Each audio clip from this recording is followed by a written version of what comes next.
Indépendance totale. 7h, 10h sur Radio Courtoisie, ligne droite, Corentin Périni. Mais tout de suite le grand angle avec notre partenaire du mardi, Régis Le Sommier. Bonjour Régis Le Sommier. Bonjour Corentin. Alors, vous êtes directeur de la rédaction d'Omerta, auteur de La vérité du terrain, récit d'un reporter de guerre aux éditions Bouquin. Et puis vous avez une actualité sur Omerta, il y a un reportage sur les Tchétchènes qui devrait arriver. Oui, absolument. Enfin, on est en train de travailler sur 2 documentaires. Alors celui sur l'Ukraine, on va en parler après, puisque j'en reviens. Non, l'autre sur les Tchétchènes, c'est un plongée justement dans les communautés tchétchènes en France, également en Tchétchénie, chez Kadyrov. Ce qui est hyper intéressant parce que à chaque fois, les Tchétchènes se singularisent à cause d'événements absolument sordides comme l'assassinat de Samuel Paty ou celui de Dominique Bernard, perpétré par un Ingouche, mais enfin bon, c'est des cousins des Tchétchènes, et on entend toujours parler de ce peuple, ou avec son leader Kadyrov, qui est, un peu fantasmatique, on dira, et en fait, on ne sait pas qui sont vraiment les Tchétchènes, et nous, on est allés les voir, on leur a tendu le micro, on a essayé de comprendre un peu ce qui se passe dans cette communauté, cette petite communauté, et voilà, c'est passionnant, et ça sortira sur Omerta très bientôt. On invite évidemment nos auditeurs à s'abonner à la chaîne YouTube d'Omerta. Tout de suite, on va parler avec Gérard Cognot de votre livre La Russie et son double aux éditions Perspectives Libres.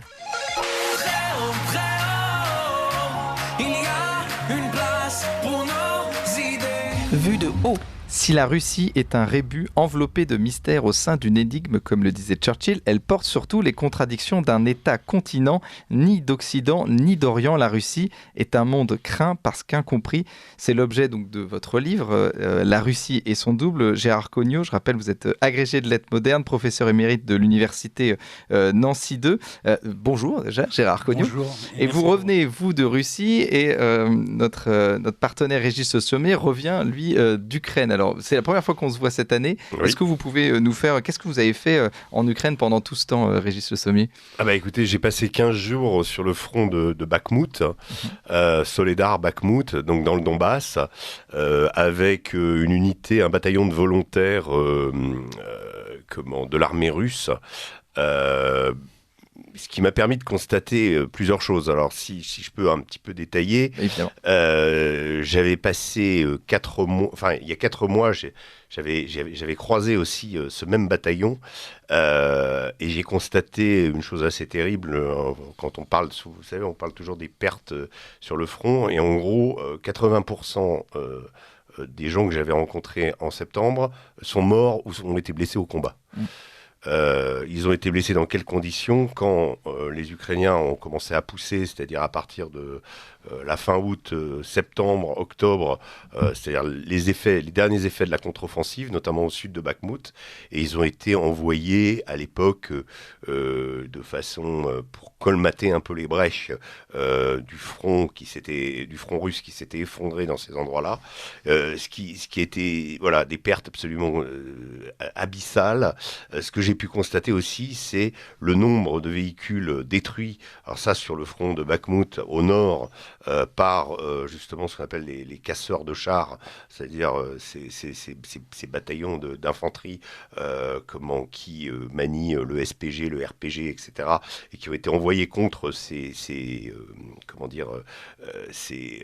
véhicules blindés de l'armée ukrainienne qui essayaient de passer par une route, et la route est un véritable cimetière, quoi. C'est-à-dire c'est complètement... Alors là maintenant il y a de la neige, donc ça donne un côté encore plus fantomatique à cette guerre.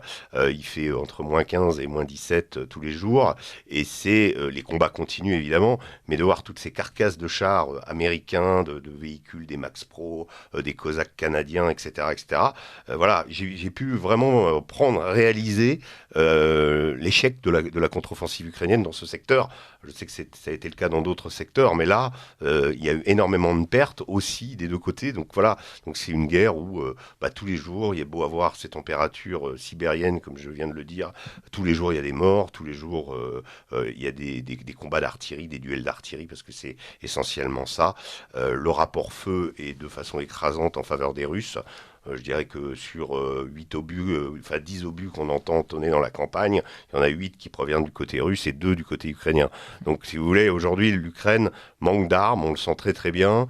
Elle est sur une position, elle est en train de se mettre en position de défense, d'essayer de retrouver des lignes de défense correctes et progressivement d'abandonner un certain nombre de bourgs. En ce moment, le gros combat qui est en train de se produire, c'est au niveau de la ville d'Avdiivka, à l'ouest de Donetsk. Et voilà, l'Ukraine est un peu en retraite, ce qui ne veut pas dire que le front ukrainien va s'écrouler, même s'il y a des risques, il y a des pénuries d'hommes, pénuries d'obus. Et par contre, côté russe, ce que j'ai pu constater aussi, j'ai pu voir ces fameux obus nord-coréens. J'étais avec un moment sur une pièce d'artillerie, j'ai dit mais vous tirez avec quoi? Et le chef d'artilleur me dit on tire avec des obus nord-coréens.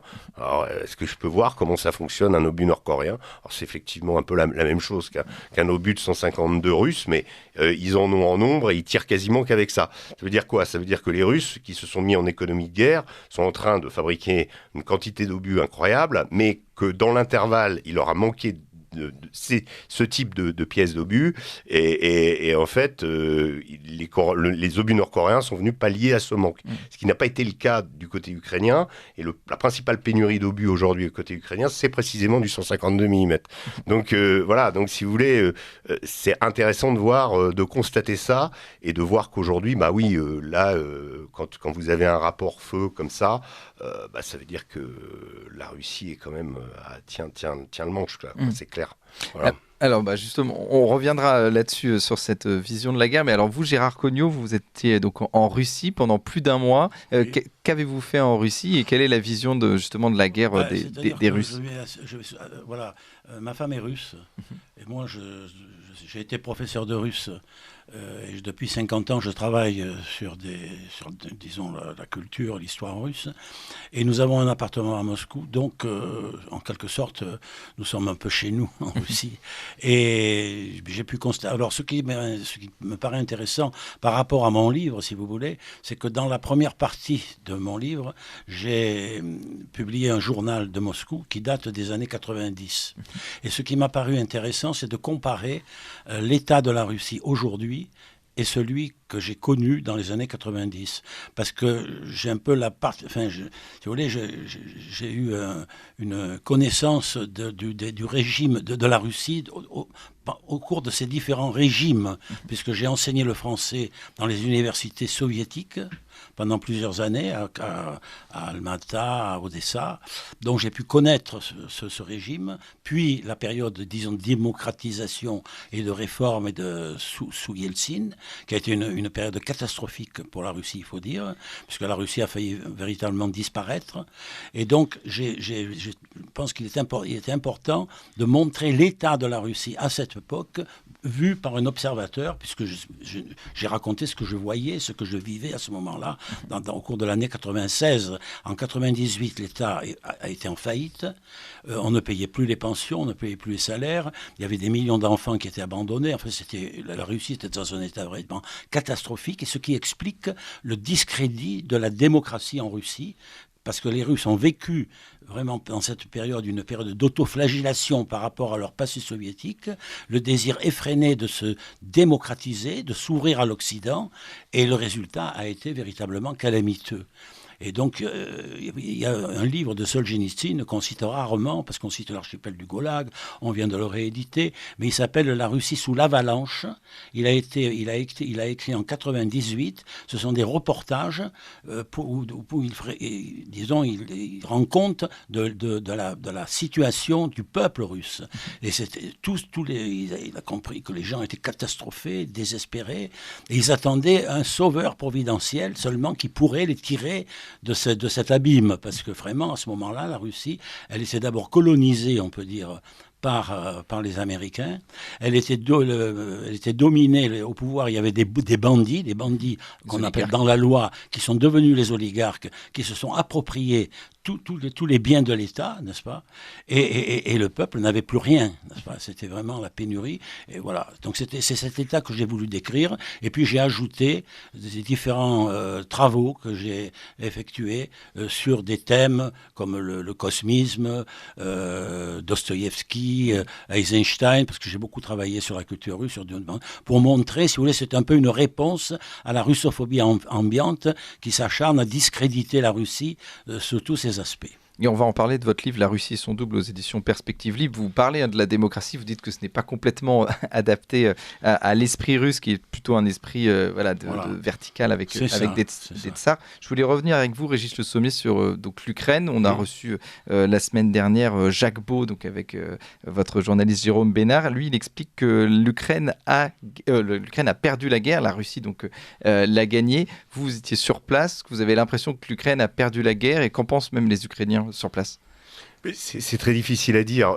Quand on est dans le Donbass, on est dans une terre, on va dire, sécessionniste de l'Ukraine depuis 2014, qui est en guerre ou en révolte contre le pouvoir de Kiev depuis 2014. Donc une terre où, depuis plus de 10 ans, près de 10 ans, il y a la guerre en permanence contre l'armée ukrainienne, avec plus ou moins d'intensité, et évidemment une intensité renouvelée depuis 2022 et l'opération spéciale et l'invasion décrétée par Poutine.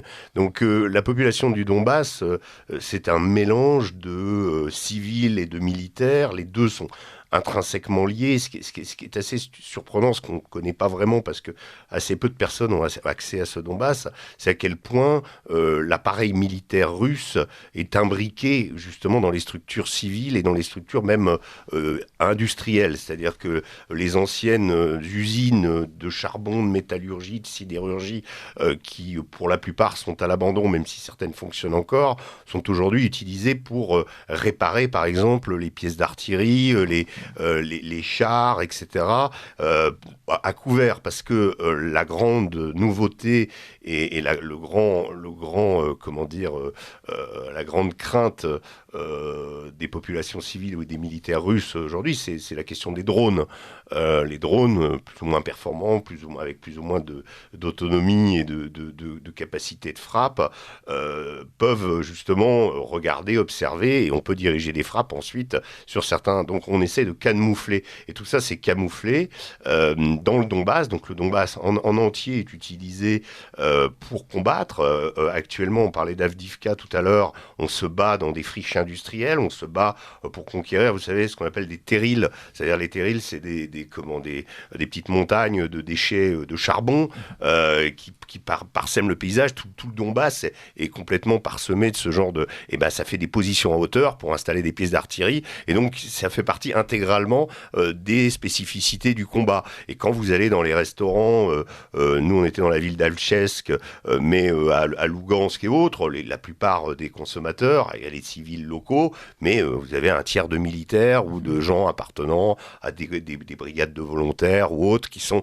en permission à l'arrière. Donc en fait, le Donbass est une sorte de forteresse sur lequel la donne militaire, alors pour répondre, pour voir un petit peu par rapport à ce que dit Jacques Beau, c'est vrai que aujourd'hui, dans leur tentative de reconquête de ces zones-là, les Ukrainiens ont clairement un désavantage qui est l'altitude. En fait, les Russes, le Donbass, quand on part de Lugansk et qu'on va vers l'ouest, on a tendance à décroître en altitude, et au fond, il y a la plaine, et les Ukrainiens sont sur la plaine. Donc pour eux, il faut non seulement traverser ces obstacles qui sont ces friches industrielles, qui sont ces villages qui sont juchés sur des collines ou autres, et monter en hauteur pour pouvoir reconquérir. Donc c'est très très compliqué. Alors dans le sud, évidemment, c'était plus facile. Zaloujny, le chef d'état-major de l'armée ukrainienne, avait d'ailleurs privilégié cette option d'essayer de percer au sud, c'est-à-dire dans la zone de Zaporozhye. Ça a été tenté, mais là aussi, les Russes avaient un avantage au niveau des positions en hauteur et ont pu faire des cartons véritables, notamment dans la zone de Robotine, qu'on surnomme aujourd'hui le cimetière des chars, où l'armée ukrainienne a tenté d'avancer, peut-être pas suffisamment, en grand nombre. Moi, je pense que Zaloujny avait raison et que Zelensky avait tort, c'est-à-dire au lieu d'essayer de taper sur plusieurs parties du front, il fallait s'engager dans une brèche à un endroit, créer la brèche dans un endroit, ce qu'avait fait Patton en 1944 avec la percée d'Avranches, pour casser justement les lignes de défense allemandes. Ça n'a pas été fait en Ukraine. Malheureusement, c'est un problème stratégique et on n'a pas toujours les bons généraux au bon moment, ou les bons dirigeants non plus. Je pense que Zaloujny est un type excellent. je suis pas sûr que Zelensky ait une expertise militaire à la base. Donc en fait, voilà, le problème, il est là. Aujourd'hui, pour revenir, est-ce que l'Ukraine a perdu la guerre ? Je n'en sais rien, je ne vais pas anticiper là-dessus. Je pense que malheureusement, la perspective de reconquérir les territoires occupés depuis février 2022 et depuis 2014, ce fameux retour aux frontières de 1991, me paraît totalement illusoire. Il faut arrêter de penser que l'armée ukrainienne va reconquérir le Donbass. C'est juste une aberration et on continue à entendre ça de la part d'experts qui malheureusement depuis le début de la guerre n'ont pas foutu un orteil là-bas. Donc voilà, je leur conseille d'ailleurs, je conseille beaucoup à ces experts que je vois sur des chaînes d'infos en continu que je ne citerai pas, qui rabâchent toujours les mêmes choses mais qui ne prennent pas en compte assez à mon avis la réalité des populations même. Il y a une fatigue de la guerre. Alors elle est peut-être moins sensible du côté russe mais du côté ukrainien, d'après ce que je sais, parce que j'ai des copains du New York Times, des photographes et autres qui couvrent la guerre côté ukrainien, il y a clairement on atteint un point critique avec une peur aussi de la part des hommes d'être enrôlés, d'être envoyés sur le front. Donc il y a un moment de bascule côté ukrainien. Je dis, c'est pas pour ça que les lignes ukrainiennes vont être enfoncées. Leur armée est formidable, elle s'est montrée beaucoup plus performante qu'on l'avait annoncé. Les Russes ont eu du mal, bien sûr. Ouais. Les Russes ont eu énormément de mal avec elle. Bon, là, aujourd'hui, on arrive à une sorte de stabilisation, front qui est en train de geler.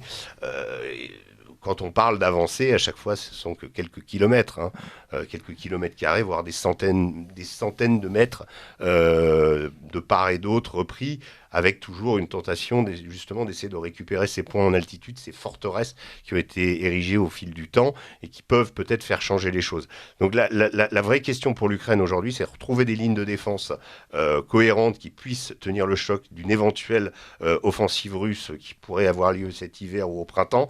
Mais en tout cas, à la fois pour le rapport feu, à la fois pour l'économie de guerre, puisque la Russie est en économie de guerre et que l'Ukraine a tendance à recevoir de moins en moins de matériel de l'Occident, eh bien, voilà, on est dans une situation où il va falloir négocier à un moment ou à un autre. Et pour moi, clairement, le plus tôt sera le mieux. On va parler, évidemment, les issues possibles de ce conflit, parce que ça semble, comme vous disiez, gelé. Moi, je voulais revenir sur vous, Gérard Cognot, sur la Russie. En Russie, est-ce que les Russes ont l'impression d'avoir gagné la guerre ? Peut-être pas exactement, mais en tout cas, il y a un état d'esprit patriotique, c'est sûr. Il y a beaucoup de volontaires, puisque le président Poutine, lors de sa ligne directe avec la population, a déclaré qu'il n'allait pas remobiliser, il n'en avait pas besoin, puisqu'il y a, je crois, 500 000 soldats en réserve, et la plupart, ce sont des volontaires qui, par patriotisme, s'engagent pour défendre la patrie.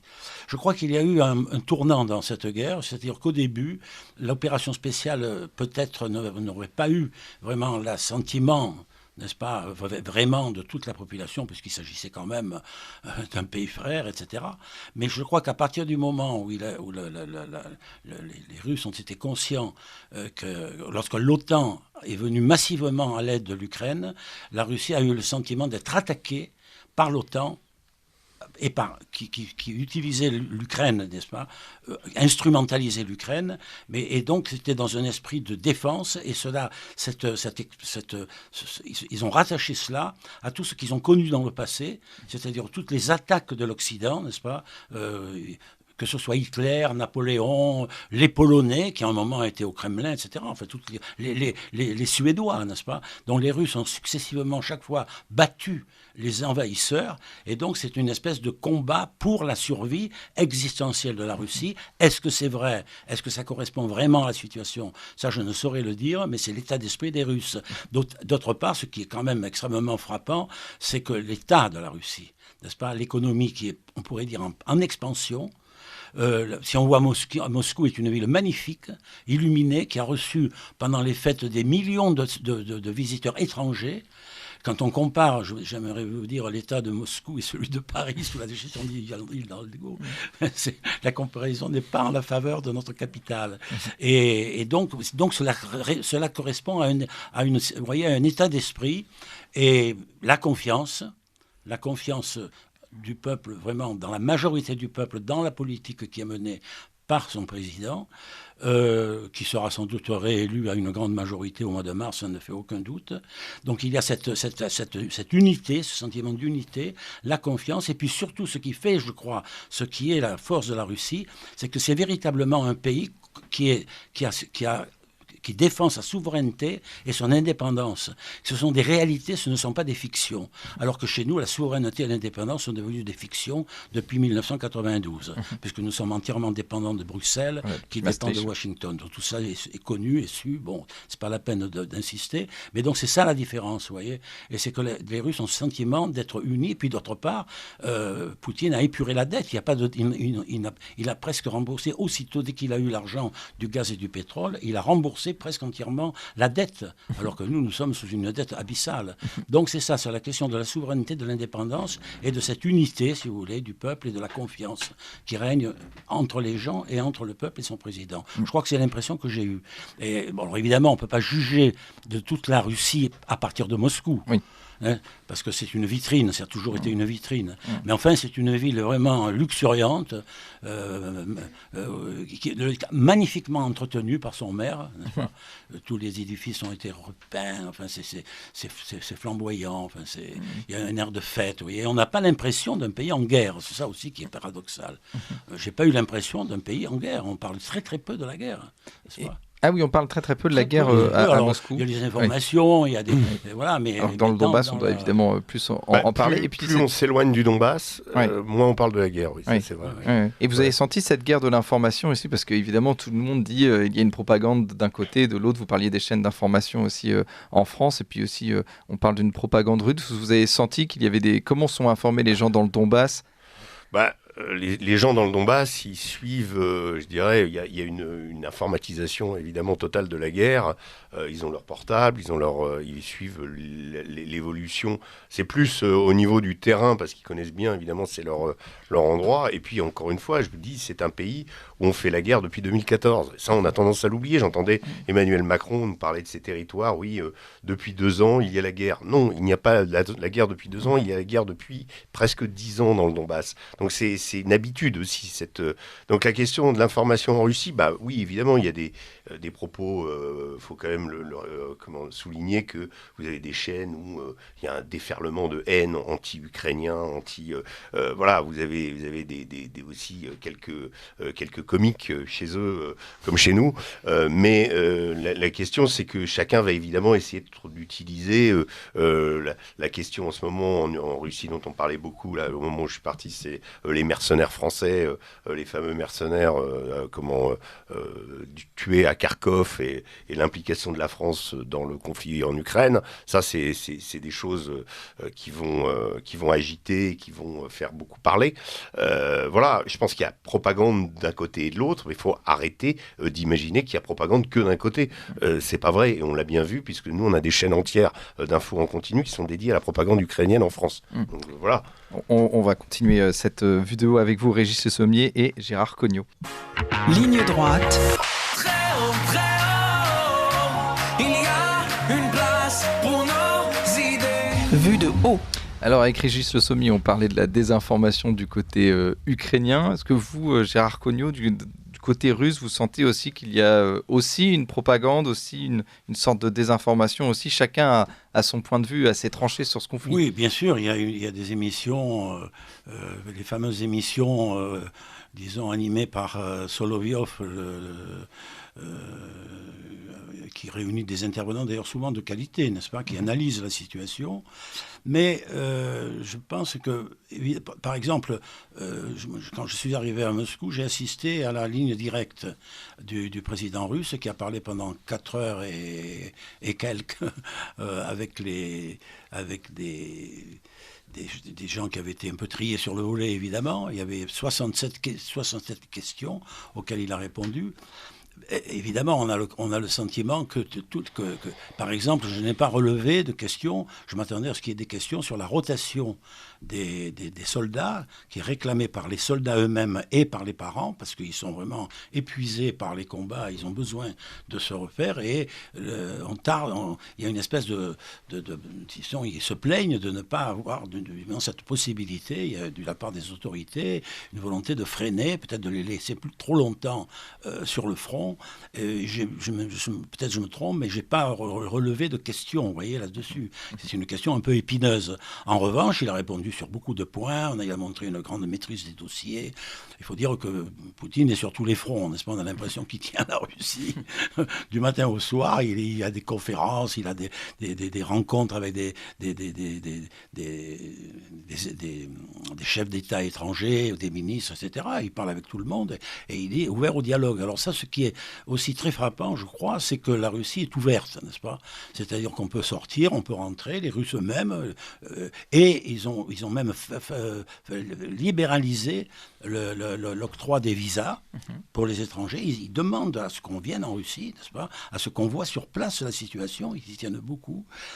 Ça, c'est tout à fait le contraire de ce qui se passe en Europe, puisqu'en Europe, on a même interdit aux Russes de voyager avec leur voiture, et on confisque même leur voiture, n'est-ce pas? Ça s'est produit en Lituanie, en Allemagne. Les Russes ne peuvent même plus voyager dans leur voiture. Donc il n'y a plus de moyens de ferroviaires ni aériens. Donc c'est une manière de couper les ponts avec la Russie. Mais ça, c'est le fait de l'Europe, n'est-ce pas? C'est la volonté de l'Europe. On dit souvent c'est la faute de la Russie, mais c'est quand même l'Europe qui a pris cette initiative. Alors évidemment, à cause de l'agression, disons, de février 22, puisque c'est quand même l'armée russe qui effectivement a attaqué l'Ukraine, ça c'est évident, mais il faut remonter les causes, n'est-ce pas, remonter toute la chaîne des causes pour comprendre réellement les raisons de cette agression, je pense. Alors, Régis Sommier, vous avez parlé tout à l'heure de l'issue de ce conflit. C'est vrai que vous l'avez rappelé, il y a un conflit dans le Donbass depuis 2014. Là, évidemment, ça a pris une toute autre tournure depuis 2 ans. Quelle peut être l'issue de ce conflit? Ça va geler, ça va jamais s'arrêter. Finalement, il y aura toujours ce Donbass qui sera entre la Russie et l'Occident, finalement. Vous savez, vous avez des points dans le monde, quand vous prenez la Corée, par exemple, où il n'y a pas de cessez-le-feu en Corée.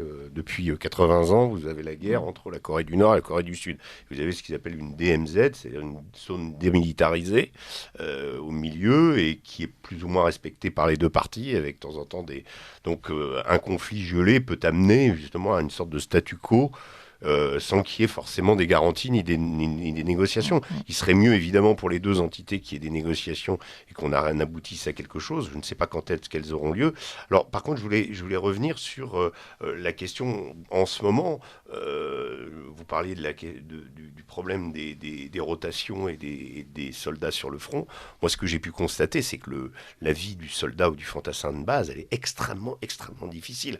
Je vois que des gens en France pondent des livres pour essayer de voir si la France serait prête à affronter un pays comme la Russie ou à rentrer dans une guerre de haute intensité. Aujourd'hui, les fantassins, la vie du fantassin sur le front, c'est quelque chose c'est aller vivre dans des sortes de mini-bunkers enterrés sur les lignes de front, dans des milieux de rangées d'arbres, où le simple fait d'aller pisser, ça veut dire risquer de se prendre un obus sur la tronche. C'est ça la ligne de front, par des températures de moins 15, moins 17, c'est ce qu'on a eu quand on y était. Nous, on est resté 20 minutes sur la ligne de front, les soldats, ils restent 3 semaines.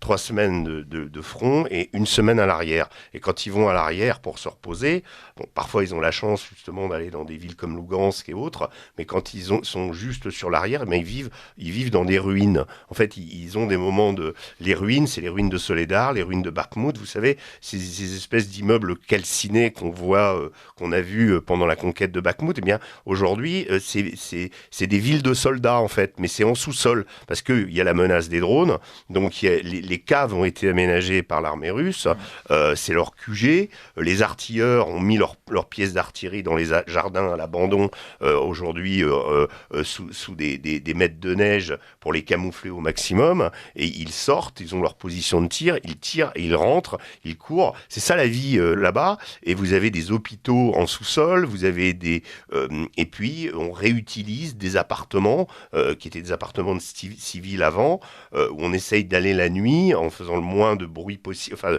surtout le moins de lumière possible, pour pas attirer les drones ukrainiens. Les Ukrainiens restent très forts, notamment sur l'usage des drones kamikazes. Il y a eu beaucoup notamment des estafettes de l'armée russe qui ont été visées pendant qu'on y était, tapées par ces drones-là. Donc voilà la vie. On va au front. Là, on est sur le fil du rasoir en permanence. Et quand on va se reposer, eh ben, on peut se prendre un drone et on vit dans les ruines. Voilà la vie d'un soldat. Et je peux vous garantir que côté ukrainien, c'était exactement la même chose. Donc, j'ai d'ailleurs eu des échanges avec un photographe du New York Times qui s'appelle Finbar O'Reilly, qui est un photographe qui a couvert, lui, le côté ukrainien pendant 3 semaines. Et on échangeait. Et bon, voilà, sur ces photos, on voit quasiment la même chose, sauf que ils ont presque les mêmes uniformes. Il y en a un qui a un bout de scotch vert et l'autre un bout de scotch rouge. Oui, puis ils se ressemblent, c'est exactement les mêmes. Donc, c'est ça qui est terrible dans cette guerre. C'est de se rendre compte qu'il y a... quand les Russes vous parlent des Ukrainiens, vous dites « Ah oui, en face, c'est les nazis ». Et puis vous leur dites un petit peu, mais franchement, les Ukrainiens, c'est pas tous des nazis. Et puis, alors il dit oui, mais c'est d'un peuple frère, mais ils ont été mal guidés. Et voilà. Et en fait, on est en train d'assister à une sorte de guerre fratricide, presque de guerre civile, parce que un des instructeurs dans la ville dans laquelle on était nous racontait que pendant longtemps, il a maintenu une communication avec son cousin qui est côté ukrainien, lui-même est ukrainien, mais côté russe, et que là, la situation est devenue tellement compliquée, ils se sont retrouvés sur la même ligne de front, les 2 cousins, un dans chaque camp, et ils ont arrêté de communiquer. Et voilà, donc je crois que c'est André Malraux qui disait, vous savez, la guerre civile, c'est la pire des guerres parce qu'on connaît celui qu'on tue. Et ben c'est un peu ça le Donbass, c'est un peu ça la guerre en Ukraine. Voilà. Alors Gérard Cognot, sur l'issue de ce conflit, parce qu'on a parlé du Donbass, puis il y a aussi les accords de Minsk, la place évidemment de l'Ukraine potentiellement dans l'OTAN, ça va évidemment peser dans la balance. C'est vrai que les Russes sont persuadés que les responsables de la guerre sont les Américains, n'est-ce pas, qui ont monté une sorte de provocation, notamment en refusant de signer les accords concernant la sécurité de la Russie qui avaient été proposés par Poutine et Biden. Et puis il y a eu un sentiment d'humiliation, si vous voulez, puis la perte de confiance. Parce qu'il faudrait quand même remarquer, moi je pense, vous voyez, on accuse souvent Poutine et les Russes d'avoir une attitude anti-occidentale. En réalité, c'est pas du tout, c'est le contraire en réalité qui s'est passé.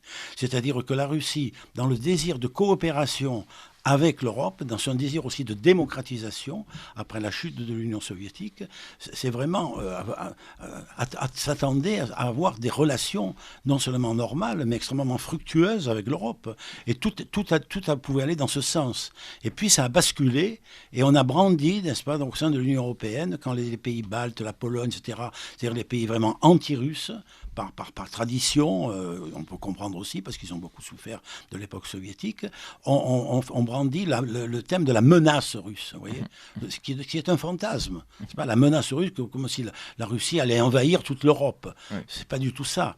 Et au fond, il y a eu une perte de confiance parce qu'à plusieurs reprises, les Occidentaux n'ont pas tenu leurs promesses. Ça a été au moment de l'extension de l'OTAN, au moment des accords de Maïdan, 3 ministres des Affaires étrangères ont garanti les accords de Maïdan entre Yanukovych et l'opposition. Le lendemain, les ukro-nazis ont attaqué, ont renversé Yanukovych, et les Européens n'ont pas réagi, n'est-ce pas ? Ils n'ont pas respecté leur signature. Donc il y a un manque de... Et puis après, les accords de Minsk, quand ils ont avoué qu'ils avaient volontairement signé, fait semblant ils ont signé les accords de Minsk sans vouloir les appliquer, en poussant au contraire l'Ukraine à préparer la guerre, c'est exactement ce qui s'est passé. Alors là, évidemment, les Russes ont le sentiment d'avoir été complètement floués, et c'est ça qui est très grave, parce qu'il n'y a plus de confiance, parce qu'ils ne peuvent plus avoir confiance, n'est-ce pas, dans des accords qui pourront être violés le lendemain. Il n'y a plus de confiance avec l'Occident, parce que vous dites la Russie et son double. Je vous cite, la Russie n'était, enfin, je vous citais Tchadaïv, je prononce peut-être mal en russe. La Russie n'était ni d'Orient ni d'Occident, mais participait également des deux. Parce que c'est ça en fait le paradoxe de la Russie. C'est ça, c'est la Russie est tournée à la fois vers l'Occident et vers l'Asie, n'est-ce pas ? Et alors maintenant, du fait de la rupture avec l'Europe, qui n'a pas été voulue par la Russie, parce que la Russie a mené au contraire une politique d'amitié, de coopération avec l'Europe, qui n'a jamais été payée en retour. C'est cela qui s'est passé. Et donc, par la force des choses, ils se tournent maintenant vers l'Asie, vers la Chine, vers l'Inde, et c'est grâce à tous ces pays. Et puis, il y a quand même un basculement du monde qui s'est produit, n'est-ce pas ? Évidemment, qui n'est pas dans l'intérêt du tout de l'Occident. Hein. Et ce qui fait que les sanctions non seulement n'ont pas eu d'effet, mais elles se sont retournées contre leurs auteurs, n'est-ce pas ? Puisque la Russie, au contraire, parce qu'il y avait pendant longtemps, il y avait une espèce de passivité, et la Russie vivait de ses investissements. N'est-ce pas ? L'économie russe fonctionnait grâce aux investissements occidentaux. À partir du moment où ces investissements ont cessé de la part des Occidentaux, ils ont bien été obligés de prendre en main les productions de céréales, l'industrie, l'agriculture, etc. Et comme la Russie a tout, n'est-ce pas ? Elle a toutes les ressources. Et que l'Europe n'a rien, il faut bien dire, hein, en termes de ressources, n'est-ce pas, de richesses naturelles. Eh bien, évidemment, il y a un déséquilibre. Hein. Et puis, il y a l'arrivée des BRICS, évidemment, et on sent bien que la Russie n'est plus... Que cela a provoqué, justement, un désamour, disons, de l'Occident de la part de 3/4 de la planète, n'est-ce pas, qui en ont profité pour se rebeller contre l'hégémonie américaine, parce qu'il y a une colonisation permanente.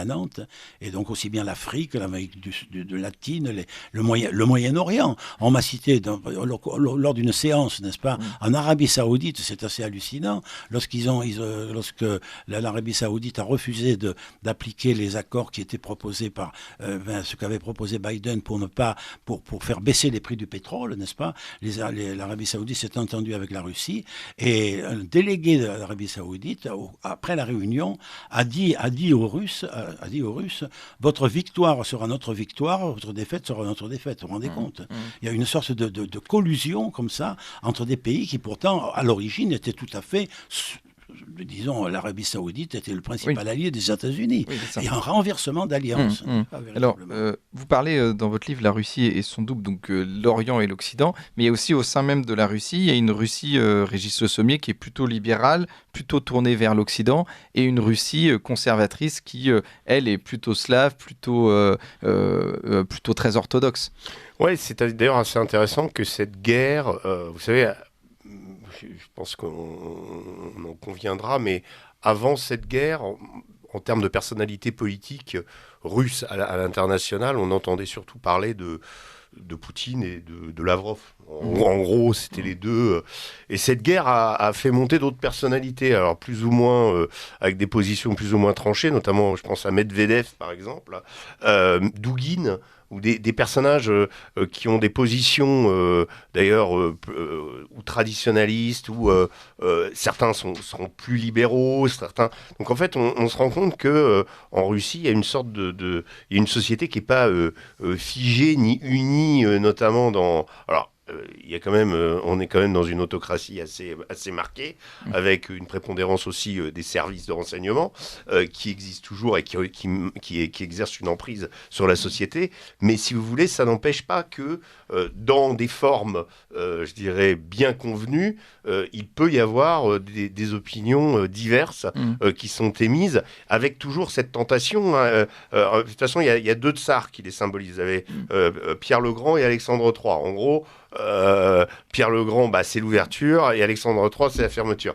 Voilà, on est dans une Russie qui a toujours oscillé entre ces deux tentations, mais qui clairement a un avenir avec l'Europe. Et moi, je suis malheureux de voir que les Russes, quand on leur parle de Paris, ils vous parlent de ce qu'ils avaient. Ah oui, je suis allé à Paris, machin, etc.